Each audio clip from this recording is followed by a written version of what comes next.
মাৰ্ঘেৰিটা জিলা শাখাৰ শিশু আইমাতৃ কল্যাণ সমিতিৰ উদ্যোগত আৰু আঞ্চলিক সমিতিৰ সহযোগত বিষ্ণুপুৰ প্ৰাথমিক শাখাৰ আতিথ্যত ভাগৱত পাঠ আৰু ব্যাখ্যা অনুষ্ঠান।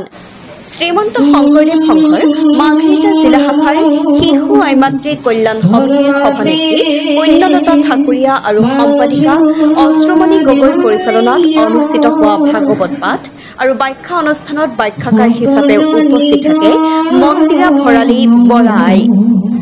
মাৰ্ঘেৰিটা জিলা শাখাৰ উপদেষ্টা দুৰ্গেশ্বৰ দত্ত, জিলা সভাপতি ভদ্ৰেশ্বৰ চেতিয়া, মূলৰ সদস্য গুণ বৰুৱা আৰু কেন্দ্ৰীয় শিশু আইমাতৃ কল্যাণ সমিতিৰ সদস্য ৰুণু কোচ আইকে মুখ্য কৰি বিভিন্ন শাখা সমিতিৰ বিষয়ববীয়া আইবাক সমস্ত উপস্থিত থাকি অনুষ্ঠানভাগী সাফল্যমণ্ডিত কৰে।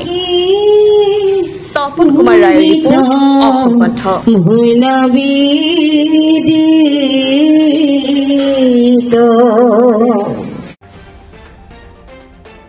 আপোনালোকে চাই আছে আপোনালোকৰ প্ৰিয় চেনেল অসম কণ্ঠ।